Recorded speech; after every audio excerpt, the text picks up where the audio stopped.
Hello everyone, welcome to my channel. तो आज हम लेकर के आए हैं एनसीईआरटी बुक क्लास 10 के पॉलिटिकल साइंस को, जिसमें आज हम लोग देखेंगे जाति, धर्म और लैंगिक मसले चैप्टर से कुछ क्वेश्चन को देखेंगे। तो आज हमारा क्वेश्चन है कि जीवन के उन विभिन्न पहलुओं का जिक्र करें जिनमें भारत में स्त्रियों के साथ भेदभाव होता है या फिर वे कमजोर स्थिति में होती हैं। तो इस पर हम लोग देखते हैं और इसको समझते हैं कि भारत में महिला क्यों कमजोर है, उसके साथ क्यों भेदभाव होता है, आखिर क्या कारण है और भेदभाव होता है या नहीं होता है। तो आइए इस टॉपिक को समझते हैं। तो हमारे देश में आज़ादी के बाद से महिलाओं की स्थिति में कुछ सुधार हुआ है, कुछ सुधार हुआ है, पूर्ण रूप से सुधार नहीं हुआ है, पर वे अभी भी पुरुषों से काफी पीछे हैं। हमारा समाज अभी भी प्रीति प्रधान है, औरतों के साथ अभी भी कई तरह के भेदभाव होते हैं। महिलाओं में साक्षरता दर अभी भी मात्र 54% का साक्षरता दर जो दिया हुआ है यहाँ पे महिला का, ये 2001 के जनगणना के अनुसार है। अगर 2011 के जनगणना के हम बात करें तो इसमें महिला की साक्षरता दर 65.46% है जो 2011 के जनगणना अनुसार, और पुरुषों की 76% यहाँ पर जो आंकड़ा दिया हुआ है साक्षरता दर, तो ये 2001 के अनुसार दिया हुआ है। 2011 के जनगणना के अनुसार पुरुषों की साक्षरता दर 82.46 है। 2011 के जनगणना के अनुसार पुरुषों की साक्षरता दर है 82.46 और महिला को 60.4। फिर भी यहाँ पर देख सकते हैं आप कि महिला की साक्षरता दर अभी भी कम है। तो स्कूल पास करने वाली लड़कियों की एक सीमित संख्या ही उच्च शिक्षा की ओर कदम बढ़ा पाती है, और अभी भी माँ बाप अपने संसाधनों को लेकर के लड़के लड़की दोनों पर बराबर खर्च करने की जगह लड़कों पर ज़्यादा खर्च करना पसंद करते हैं। अभी भी इस तरह की मानसिकता देखने को मिलता है, हालांकि पहले की अपेक्षा अभी बहुत कम हुआ है, लेकिन कहीं कहीं यहाँ इस तरह की मानसिकता देखने को अभी भी समाज में मिलता है। साक्षरता दर कम होने के कारण ऊंची तनख्वाह वाले और ऊंचे पदों पर पहुंचने वाली महिलाओं की संख्या बहुत ही कम है पुरुषों की अपेक्षा। भारत में स्त्रियां पुरुषों से अधिक काम करती है, किंतु अक्सर उनके काम को मूल्यवान नहीं माना जाता है। लेकिन हमारा संविधान में समता का अधिकार दिया गया है कि समान काम के लिए समान वेतन हो, चाहे वो स्त्री हो या पुरुष हो। तो स्त्री भी अगर समान काम करती है तो उसको पुरुष के समान ही वेतन मिले, यह प्रावधान किया गया है हमारे संविधान में, समान काम के लिए समान वेतन। तो कहीं कहीं इस तरह से देखने को मिलता है कि स्त्री अगर ज़्यादा भी काम करती है तो उसको उस ज़्यादा घंटे के लिए मजदूरी उतना नहीं मिल पाता है, वेतन उतना नहीं मिल पाता है। तो काम के हर क्षेत्र में, यानी खेल कूद की दुनिया से लेकर सिनेमा के संसार तक और कल कारखानों से लेकर खेत खलिहान तक महिलाओं को पुरुषों की तुलना में कम मजदूरी मिलती है, भले ही दोनों ने समान काम किया हो। तो भारत में अनेक हिस्सों में अभी भी लड़कों को जन्म लेते ही लड़कियों को लड़की को जन्म लेते ही मार दिया जाता है। अधिकांश परिवार लड़के की चाह रखते हैं और इसका कारण लिंगानुपात गिरकर प्रति 1000 लड़के पर का अगर लिंगानुपात हम देखें तो प्रति 1000 पुरुषों पर महिलाओं की संख्या 943 ही है। तो लिंगानुपात को अभी देखें तो बहुत ज़्यादा डिफरेंस यहाँ पर भी अभी दिखाई पड़ रहा है। तो पिछले का आंकड़ा दिया हुआ है 927 दिया हुआ, अभी 900 अभी इसका 943 हो गया है। प्रत्येक पुरुष पर महिलाओं की संख्या 943 है। तो भारत में सार्वजनिक जीवन में, खासकर राजनीति में, महिलाओं की भूमिका नगण्य ही है। अभी भी महिलाओं को घर की चार दीवारी के भीतर रखा जाता है, इस तरह की मानसिकता अभी भी है लोगों में।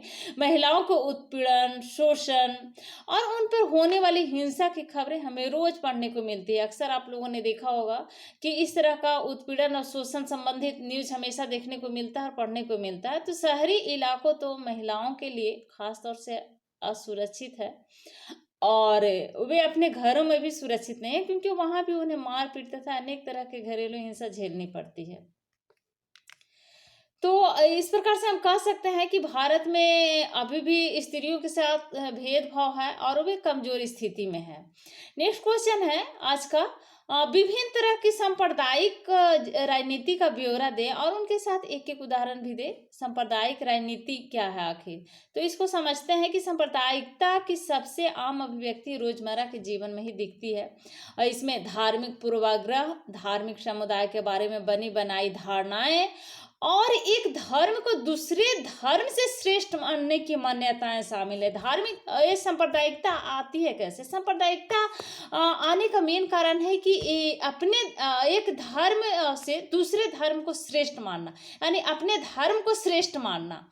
तो कोई एक धर्म को अगर श्रेष्ठ माना जाता है तो दूसरे धर्म के लोगों में यहाँ पर असुरक्षा की भावना महसूस होता है और यहीं पे सांप्रदायिकता देखने को मिलता है। तो सांप्रदायिक भावना वाले धार्मिक समुदाय राजनीतिक प्रभुत्व स्थापित करना चाहते हैं। इसके लिए धर्म के आधार पर राजनीतिक दलों का गठन किया जाता है तथा फिर धीरे धीरे धर्म पर आधारित अलग राज्य की मांग करके देश करके इस तरह से नुकसान होता है देश को ही।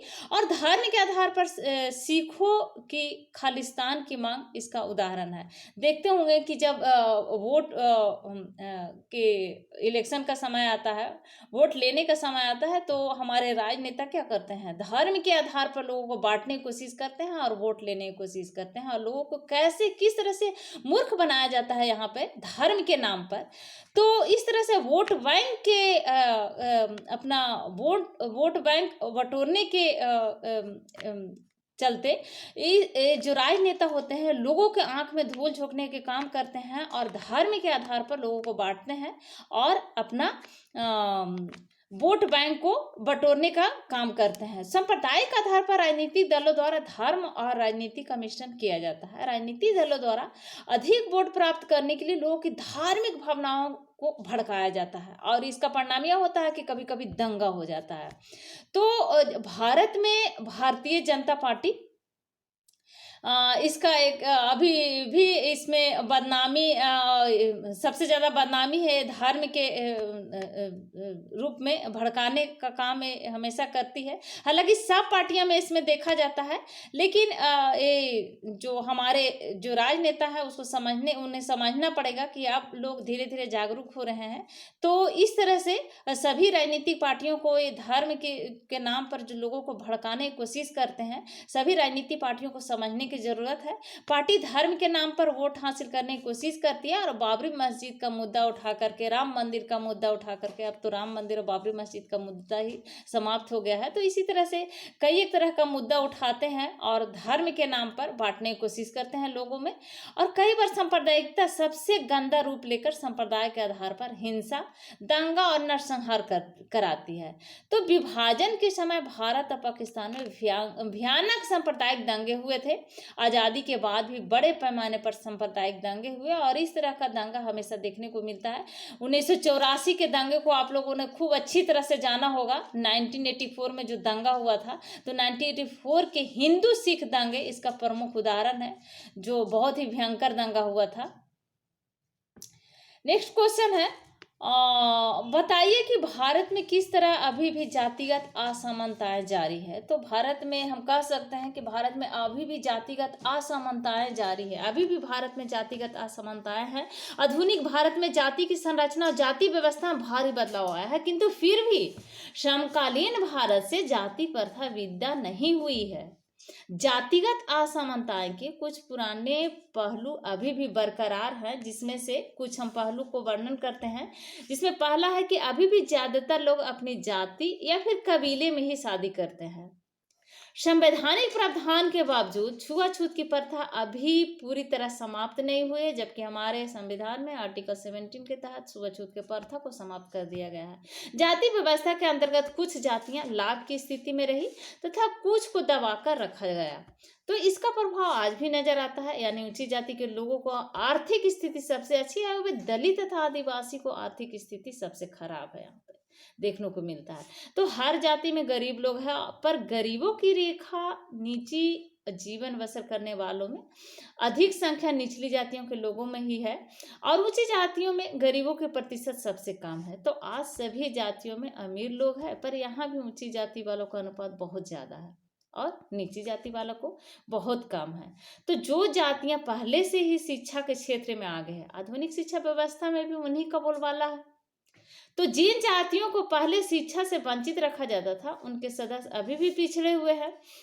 तो आज भी जाति आर्थिक हैसियत के निर्धारण में बहुत महत्वपूर्ण भूमिका निभाती है, क्योंकि अभी भी जातिगत असमानताएं जारी है भारत में। नेक्स्ट क्वेश्चन है, 2 कारण बताइए कि क्यों सिर्फ जाति के आधार पर भारत में चुनावी नतीजे तय नहीं हो सकते। बिल्कुल, भारत में सिर्फ जाति के आधार पर चुनावी नतीजे तय नहीं हो सकते। इसका कारण यह है कि भारत में जाति व्यवस्था भी धर्म की तरह चुनाव को प्रभावित करती है, किंतु केवल जाति के आधार पर इसको चुनावी नतीजे नहीं कर सकते, क्योंकि इसमें देश के किसी भी एक संसदीय चुनाव क्षेत्र में किसी एक जाति के लोगों का बहुमत नहीं है। इसलिए हर पार्टी और हर उम्मीदवार को चुनाव जीतने के लिए एक जाति और समुदाय से ज्यादा लोगों का भरोसा हासिल करना होता है। तो इससे हर उम्मीदवार को इस बात को समझना चाहिए, जाति और धर्म से ऊपर उठ के बात करना चाहिए, विकास की बात करना चाहिए। तो ये विकास करके और विकास के बात करके लोगों को भरोसा जीतना होगा और भरोसा को हासिल करना होगा। तो कोई भी पार्टी किसी एक जाति या समुदाय के सभी लोगों का वोट हासिल नहीं कर सकती।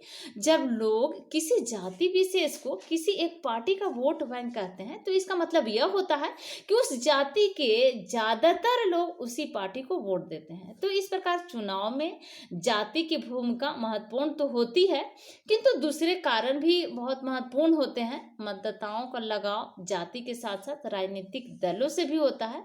सरकार के कामकाज के बारे में लोगों की राय और नेताओं की लोकप्रियता का चुनाव पर निर्णायक असर होता है। तो इसलिए जाति के आधार पर भारत में चुनावी नतीजे नहीं तय हो सकते हैं। इसके लिए हमारे राजनेता को समझना होगा और लोगों को भरोसा हासिल करना होता है। तो ये थे आज के हमारे जाति धर्म लैंगिक मसले चैप्टर से कुछ महत्वपूर्ण क्वेश्चन। तो अगर अभी तक आपने इस चैनल को सब्सक्राइब नहीं किया है तो प्लीज़ इस चैनल को सब्सक्राइब करें, लाइक करें, साथ में शेयर भी जरूर करें। Thank you.